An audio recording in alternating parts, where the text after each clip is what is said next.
Hey, what is happening, people? Woodsy Workout here, and today we are talking about how to get faster at running for Hyrox.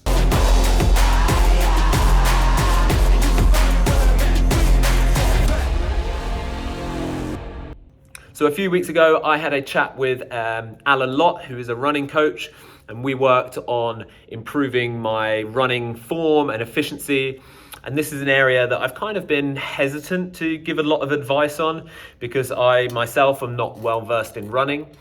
And I have a good understanding of exercise and biomechanics, and I have done some technique analysis on the other movements, but I think I've kind of avoided running because I thought, well, everyone runs differently and those patterns are kind of ingrained.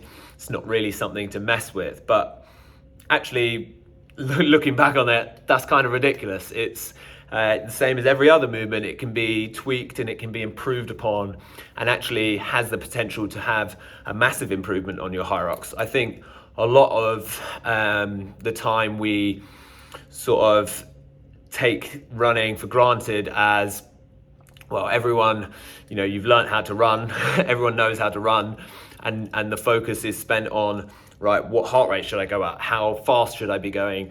For how long should I run? What sort of intervals should I do? But actually, if we have some things to think about in terms of our posture, our form, it can improve your efficiency, and then every step that we take is a benefit. So I've been implementing these things over the last couple of weeks, and I think it's definitely made a positive impact. I think both on the fast end and the slow end. Like sometimes I think you can go too slow on your long runs where you're just slogging and your form starts to go. And then equally on the flat out sprints, you can just be like absolutely wild with it. And yes, you get the sort of energy system response, but your running form goes. And if we can keep that, even when we're running slow or running fast, then it will ingrain good habits to take over into the race, and that will improve upon your time and also reduce injury and improve your energy efficiency. So those are all things that we want to work on and we want to improve. So I'm sharing with you the discussion that me and Alan had in the gym. Unfortunately, the audio isn't great, so I do apologize for that. But if you do like the discussion and you want me to do some more analysis on running or other movements, then let me know. I'm always researching and reaching out to specialists. So if you guys like that, I will keep sharing it. Okay, here we go. Hi, everyone. My name is Alan Lott. I have run since I was probably about 11 years old. Got started with my brother going on long runs, and if I look back now, I wish I'd have gone on all those long runs. I might have been quicker. But going to be 68 in April, and I'm still training now. Thinking about possibly at some point doing a Hyrox. I coach for a living. I've coached in schools for 25 years. Coached an indoor world champion, 400 meters, and various other people in different stages in my career. Nice. Okay, yeah. So, I mean, today we've kind of gone over some, you've helped me with some running, some drills and tips, and I've given you some help with some of the Hyrox movements. And basically, I think a lot of people that are doing Hyrox or want to get involved have really, they've got access to the gyms and they've tried a lot of the functional fitness movements, but are maybe lacking in the running, and they're not really sure where to get started. So that, you kind of just get out the door and run, but without much method. Yeah. Whereas with training in the gym, I find that everyone tends to have a program and a method there, basically. I think one of the main things I see, and I often have conversations with people about this, if they want to have a conversation, is how you run. And basically, your arm carriage is a big thing. A lot of life now is, whereas we're on the phone, everything's in front, the computer, and obviously driving and eating, but we're all there.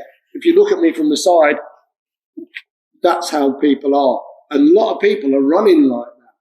When you run, I don't know if the camera can see you, but you've got opposite arm, opposite leg. So if I want to move this hip, that will aid that driving of the hip forward. So driving your arm back, bring the elbow. So if you're doing this across, you call it rocking the baby. Some people feel like they're knitting. They're running like this. They're not getting any benefit from their arms.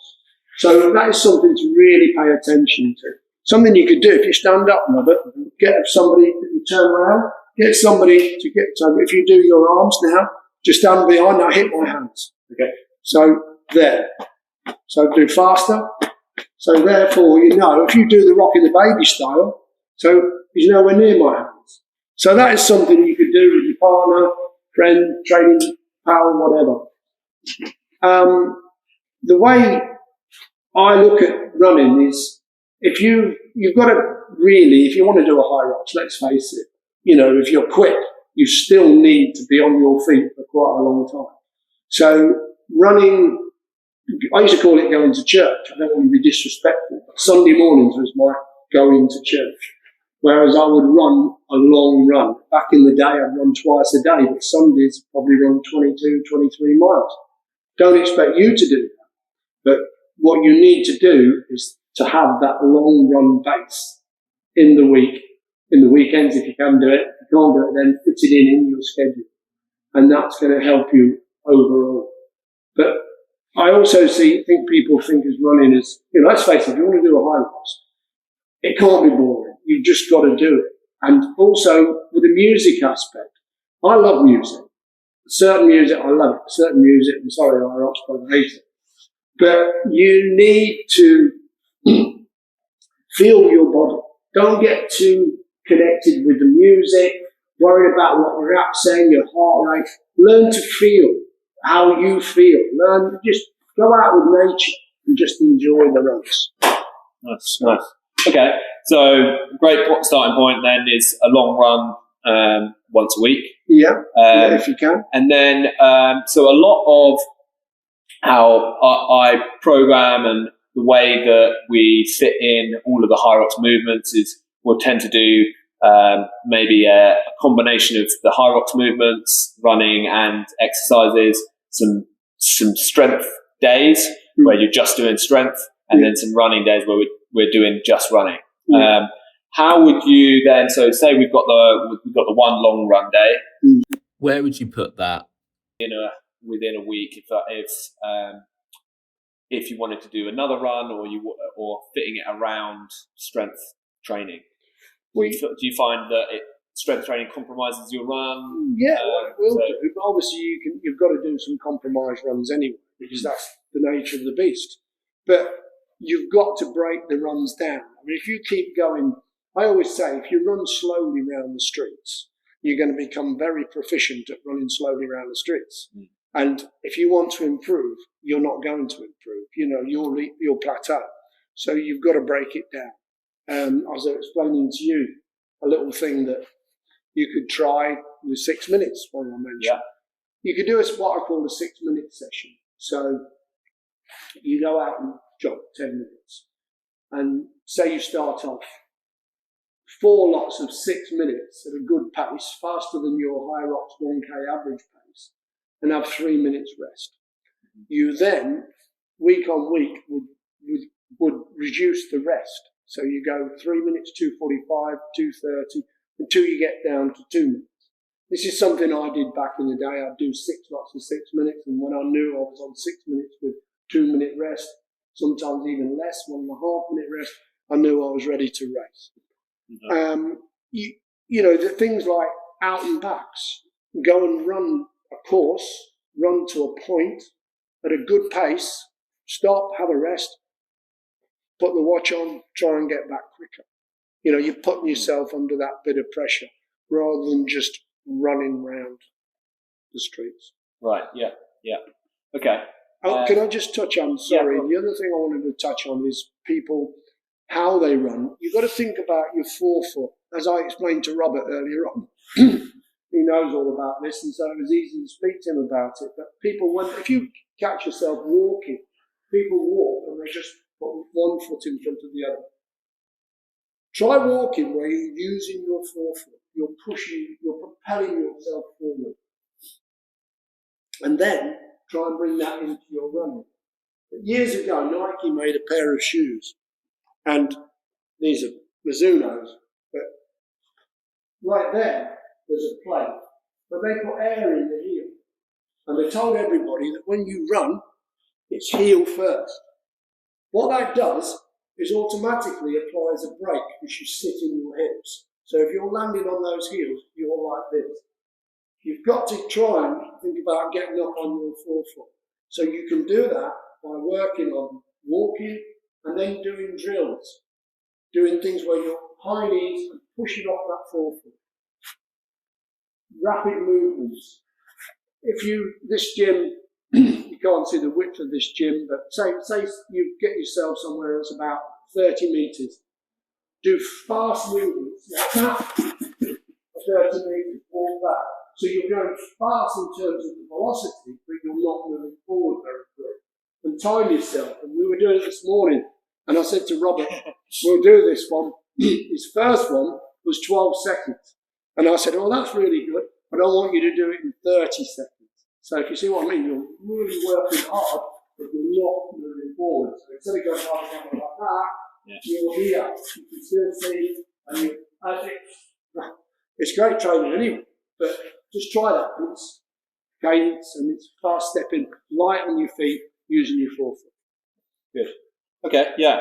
So one thing that I found is, as I've tried to look into running and things like you're saying about, I've got these things in my head that I'm thinking about when I'm running, and the longer I go, the more it gets harder for me to do those things. So I start to feel like I'm sinking into my steps a little bit. I'm getting heavier. I'm maybe hunching over a little bit, and I've got this awareness, but then I'm sort of thinking, should I be continuing to go longer as my stride maybe or form degrades, or should I be stopping there? One thing you can do with that, if you more or less know how far you're going to be from home when this happens, a great thing I've done, and I still do it sometimes, is my 100 on, 100 off. So basically what you do, you say, right, this is not productive now. I'm probably not feeling the best.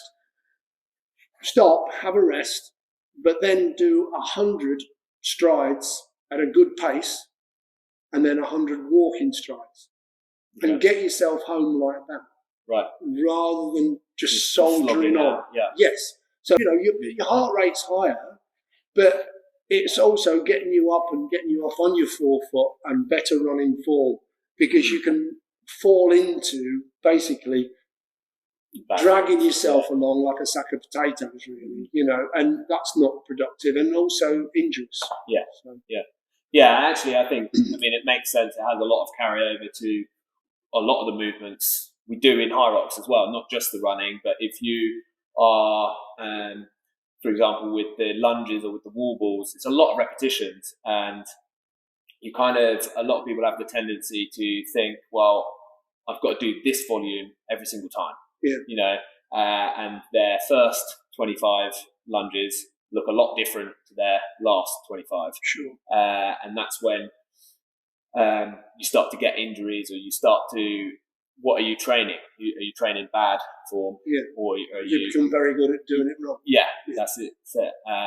And so I think just the same as with running is work on it until your efficiency maybe drops. Be aware of that, take a rest and break it up. Yeah. Yeah. I think I just had a thought. A lot of people are running on a running machine. So you've got the running machine. So there's the front of the running machine. I see this all the time. You have handles on some running machines that come to there. So you can step back and still be on that running machine because the handle's still there. They don't take the handle off the running machine. But what people do, they come too close to the front.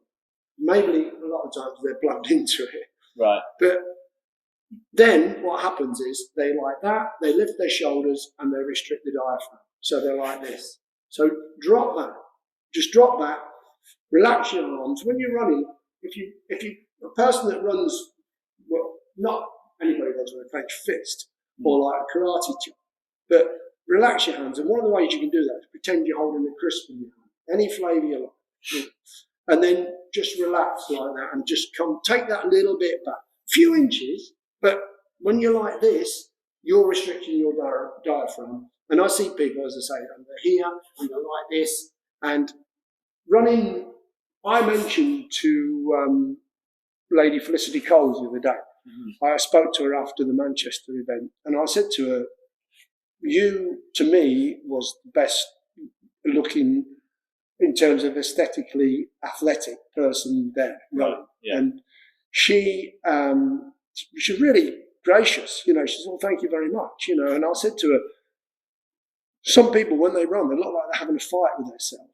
I mean, if you see the top runners like Elliot Kipchoge, it's poetry in motion. It's economy of effort. And that's what you've got to aspire to. And it's the same with the stations in Hyrox. If you're doing it all wrong, you're burning extra energy. Yeah. And that's the thing. Yeah. And that's why I think, if you're getting to a stage in a run where, well, I see people all the time in races, half marathons, and that becomes a focal point. So they want to do a half marathon. Right, But no disrespect to them, but they've got no business being there. They'd be better off doing. That's why park runs are quite popular. As long as you can keep your form in that event, fine. Yeah. But when you start really badly losing your form, that's when you're going to have problems, and then when it becomes pointless. Okay. Good. Okay. And then in terms of people that have done a few Hyrox events and maybe they're starting to do more running. A lot of people do a long run once a week, and they start to do some faster work. Do you? I know you haven't done a full Hyrox yourself yet, but in terms of the duration of running, do you find there is a volume that you would recommend trying to achieve, like whether it be weekly or how long your longest run should be?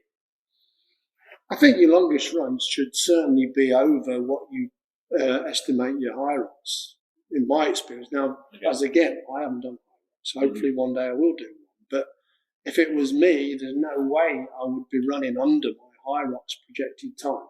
With the Hyrox, you're seeing a lot of different age groups, and that's what is really good, is that it's quite competitive throughout the different age groups. But how do you find training should change as you get older? Is it a case of recovery, especially with running, like the impact on your body? How would you manage that? Well, I grew up in a time where nobody ferried me around. Mum didn't have a car. Right. Do you see what I mean? So you walked everywhere. I mean, I was a bit naughty. I used to go to school at one point 10 miles away, and I'd miss the bus on purpose. Right. Then walk to school and be congratulated for it, but I didn't fancy maths, But if it was PE, I'd chase the bus. Yeah. I climbed trees. So you're naturally strong. But now lifestyles, it's like I was saying about races, and people's lives are different. They're like this. Yeah. So they're not naturally strong. So I would, irrespective of if you're doing Hyrox training, you're going to help your strength, obviously. But I would do body weight all day long. Yeah. Learn body weight exercises and do them. Make your structure strong. Because your core is your tree trunk. And that's supports your appendages, your branches. If that core is not strong, then when you're running, you're here. Yeah. So I would make sure that you do as much as you can around it. But obviously, you've got to find balance with Hyrox. You can't do too much stuff. You know? I mean, all deadlifts and all that, all well and good. Yeah. But I don't really think ultimately they're what you need to be doing if you want to run quicker. They're going to, all round strength, if you're doing CrossFit, different. But Hyrox is slightly different. Okay. And then is there anything else that we haven't touched upon that you kind of wanted to cover? No, not really. I mean, one thing I would say is that I've gleaned a lot of knowledge over years of competing, training, coaching, and I love imparting that knowledge to people who want to hear. So like today, we've spent time together, and I love doing that, because your knowledge you have is not like, I'm not going to tell anybody, you need to share that. We're not here forever. I mean, I said to Robert the other day, I mean, my wife teaches Pilates, but she could look at somebody and she could say, well, they're tight there, just somebody in a supermarket.